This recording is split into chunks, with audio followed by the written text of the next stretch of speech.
नमस्कार। कर्मभूमि न्यूज के सरोकार में आपका एक बार फिर स्वागत है। बात इस सरोकार में हम राजनीति से संबंधित ही कर रहे हैं। मामला नया है, आरोप नए लगाए गए हैं। इस बार आरोप उद्धव ठाकरे ने देवेंद्र फडणवीस पर लगाया है। उद्धव ठाकरे ने एक अंग्रेजी अखबार को दिए गए इंटरव्यू में साफ साफ कहा है कि देवेंद्र फडणवीस ने उनके साथ 2019 में सबसे बड़ा धोखा किया था।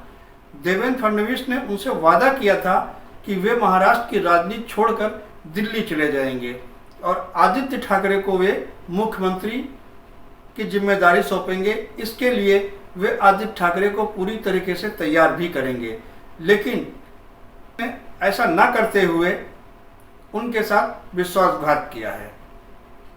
उद्धव ठाकरे का ये भी कहना है कि इस बीच जब शिवसेना और भारतीय जनता पार्टी के बीच अनबन चल रही थी तो उस समय उन्होंने महाविकास आघाड़ी के साथ जब सरकार बनाने की प्रक्रिया शुरू करी थी, उन्होंने सबसे पहले एकनाथ शिंदे का ही नाम प्रपोज किया था।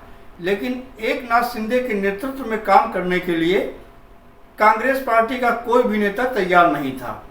इसके बाद शरद पवार ने उनका नाम प्रस्तावित किया, जो कांग्रेसी नेताओं ने सर्वसम्मत से मान्य कर लिया। हालांकि देवेंद्र फडणवीस ने अपने ऊपर लगाए गए आरोपों का किया है।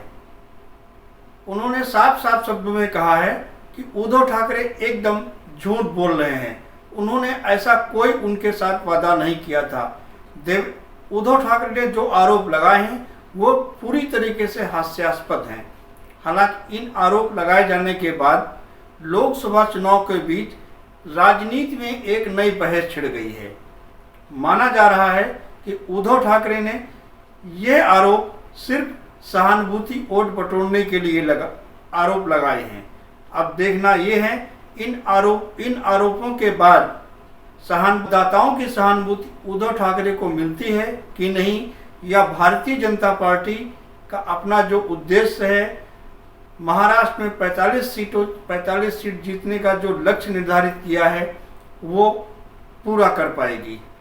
इस संदर्भ में कर्मभूमि न्यूज ने एक रिपोर्ट तैयार करी है। आइए देखते हैं वह रिपोर्ट। आखिर इन आरोपों का चुनाव पर क्या असर पड़ेगा। लोकसभा चुनाव की गहमागहमी के बीच उद्धव ठाकरे ने देवेंद्र फडणवीस को लेकर बड़ा राज खोला है। एक अंग्रेजी अखबार को दिए गए उद्धव ठाकरे के इंटरव्यू ने हलचल मचा दी है। ढाई साल के लिए मुख्यमंत्री पद अमित शाह को लेकर तय हुआ। देवेंद्र फडणवीस आदित्य ठाकरे को मुख्यमंत्री पद के लिए तैयार करने वाले थे। इसके बाद फडणवीस दिल्ली की राजनीति में प्रवेश करेंगे। उद्धव ठाकरे ने आरोप लगाया कि देवेंद्र फडणवीस ने मेरे ही लोगों के सामने मुझसे झूठ बोला। उधर देवेंद्र फडणवीस ने भी उद्धव ठाकरे के आरोपों पर जोरदार पलटवार किया है। उद्धव ठाकरे के इस दावे से ठाकरे गुट और बीजेपी के बीच टकराव शुरू हो गया है।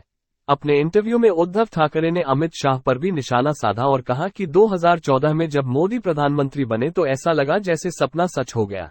जब अमित शाह बीजेपी के राष्ट्रीय अध्यक्ष बने तो सब कुछ बदल गया। सीट बंटवारे को लेकर महाजन, मुंडे, गडकरी से खींचतान होती रहती थी। बाद में भाजपा नेताओं द्वारा अहंकारी रवैया अपनाया जाने लगा। उद्धव ठाकरे ने आरोप लगाया है कि शिवसेना प्रमुख बालासाहेब ठाकरे के जाने के बाद बीजेपी को लगा कि वो शिवसेना पर दबाव बना सकती है और 2019 में बीजेपी ने ऐसा ही किया। ये कहते हुए कि शाह के साथ बैठक में यह निर्णय लिया गया कि सेना और भाजपा के बीच सत्ता का समान वितरण होगा। ठाकरे ने एक बार फिर 2.5 साल के लिए मुख्यमंत्री पद का उल्लेख किया। 2019 में बीजेपी और शिवसेना ने मुख्यमंत्री पद के लिए 2.5 साल का फॉर्मूला तय किया था। मातो श्रीवर बालासाहेब के कक्ष में अमित शाह के साथ चर्चा में ये फॉर्मूला तय हुआ। मैंने 2019 में एकनाथ शिंदे को मुख्यमंत्री पद के लिए नामांकित किया था। कांग्रेस राष्ट्रवादी नेता शिंदे के नेतृत्व में काम करने को तैयार नहीं थे। फिर शरद पवार ने मुख्यमंत्री पद के लिए मेरे नाम की घोषणा की। नए दावे किए गए हैं कि इस इंटरव्यू में उद्धव ने कहा है कि फडणवीस ने उनके साथ गद्दारी की।